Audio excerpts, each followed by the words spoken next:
Hello കൂട്ടുകാരെ, ഇന്ന് നമുക്കൊരു സമ്മന്തിപ്പൊടി ഉണ്ടാക്കിയാലോ. അതിലേക്ക് ഞാൻ ലേശം തേങ്ങ ചിരകി വെച്ചിട്ടുണ്ട്. ഒരു തേങ്ങ എടുത്തിട്ടുള്ളൂ, കുറച്ച് ഉണ്ടാക്കാൻ വിചാരിച്ചിട്ട്. പിന്നെ വറ്റൽമുളക് ഒരു 6-7 എടുത്തിട്ടുണ്ട്. പിന്നെ വെളുത്തുള്ളി, ചുവന്നുള്ളി, പിന്നെ ലേശം പുളിങ്ങ, കറിവേപ്പില, ഇനി ഉഴുന്ന് പരിപ്പ്, വട്ടുപരിപ്പ് ഇതിട്ട് പൊരിച്ചിട്ട് ഇതായിരിക്കും ഇടണം, എടുക്കണം. അങ്ങനെയാണ് സമ്മന്തിപ്പൊടി. കുറച്ച് ഉപ്പ് ഇടുക പാകത്തിന്. അങ്ങനെ സമ്മന്തിപ്പൊടി ഉണ്ടാക്കാൻ പോവുകയാണ് ഞാൻ.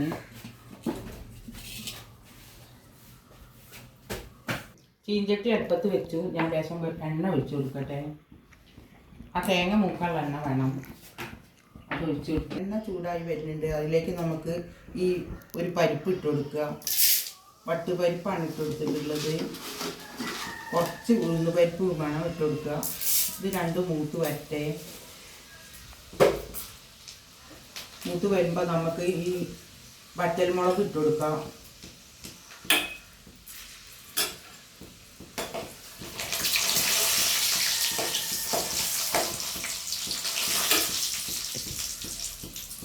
അതിലേക്ക് നമുക്ക് ഈ വറ്റൽമുളക് ഇട്ട് കൊടുക്കാം.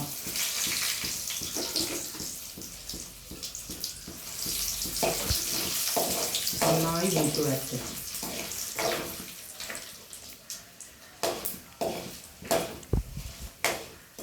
നമുക്ക് കുട്ടികൾക്കൊക്കെ സ്കൂളിൽ പോകുമ്പോഴേക്ക് പെട്ടെന്ന് ഒരു കറിയൊന്നും ഇട്ട് കൊടുക്കാൻ പറ്റാത്തപ്പോൾ ഈ സമ്മന്തിപ്പൊടി കൊടുത്താൽ അവർക്ക് നല്ല ഇഷ്ടമാവും. ഇതിൽ വെളുത്തുള്ളി ഉള്ളി ഇട്ട് കൊടുക്കുക. ഇത് വാടി വരട്ടെ.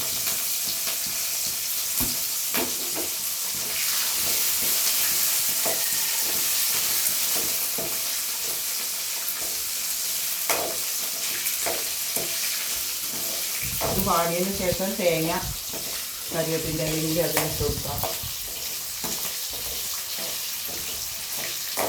ഞാൻ ഇതിൽ കുറച്ച് മല്ലിപ്പൊടി കൂട്ടും. മല്ലിപ്പൊടി ഇട്ട് കൊടുക്കണം. ഇത് വാടി വരുന്നത് നല്ല ആയതിൻ്റെ ശേഷം ഇട്ട് കൊടുത്താൽ മതി, അല്ലെങ്കിൽ മല്ലിപ്പൊടി കരിഞ്ഞു പോകും.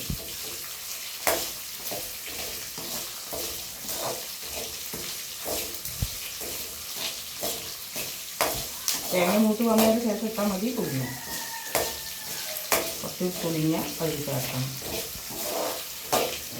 നല്ല ടേസ്റ്റാണ് സമ്മന്തിപ്പൊടി. നമുക്ക് കറിയൊന്നും വേണ്ട, ചോറുണ്ണുമ്പോൾ നല്ല രസമാണ് സമ്മന്തിപ്പൊടി. ഇനി നമുക്ക് ഇതിട്ട് കൊടുക്കാം, കരിവേപ്പിൻ്റെ ഇലയും തേങ്ങ.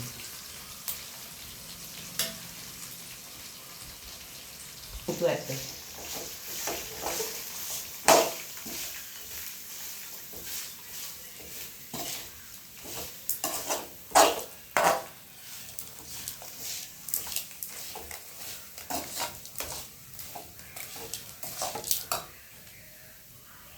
ഞാൻ പച്ചമല്ലി കൂട്ടാത്തതുകൊണ്ട് ഞാൻ മല്ലിയുടെ പൊടി കുറച്ചിട്ട് കൊടുക്കണം. ഒരു സ്പൂണ് മല്ലിപ്പൊടി ഇട്ട് കൊടുക്കട്ടെ കേട്ടോ. മതി.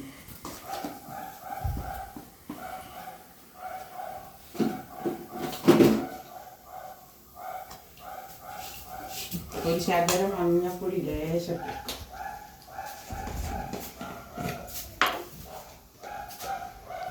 മഞ്ഞപ്പൊടി കുറച്ചിട്ട് കൊടുക്കുക.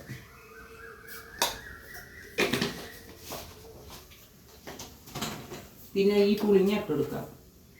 കുറച്ച് പുളിങ്ങ മതി, ഇട്ട് കൊടുക്കാം. ഇനി ഒന്നിച്ച് മൂപ്പിച്ചെടുക്കണം. ഇത് സിമ്പിളാണ്. ഇത് ഇനി അതിന് പൊടിക്കേ വേണ്ടൂ.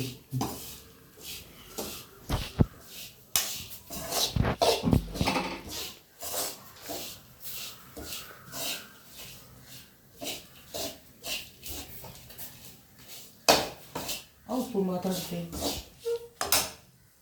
ഉപ്പ് ഇട്ട് കൊടുക്കുക. കുറച്ച്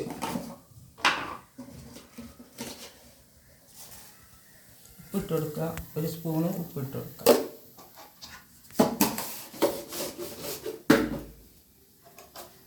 ഇല്ലെങ്കിൽ നമുക്ക് രസം ചേർത്ത് കൊടുക്കാം. പിന്നെ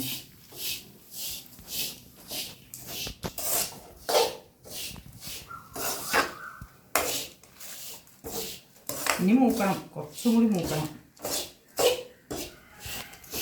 നന്നായി മൂത്ത് വന്നിട്ടുണ്ട്. ഇനി ഇത് നമുക്ക് ഫ്ലെയിം ഓഫാക്കുക.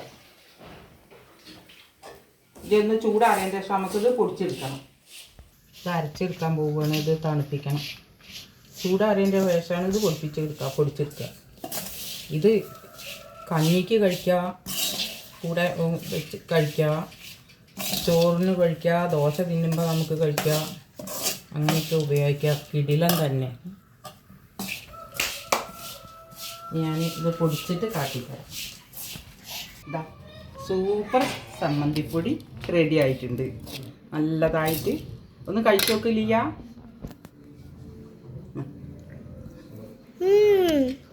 ടേസ്റ്റ് ആയിന് കിടില തന്നെ. എന്താണ് നമ്മള് കഞ്ഞി കുടിക്കുമ്പോഴൊക്കെ ഉപയോഗിക്കൂലേ? കിടില. അടുത്ത് കാണാം.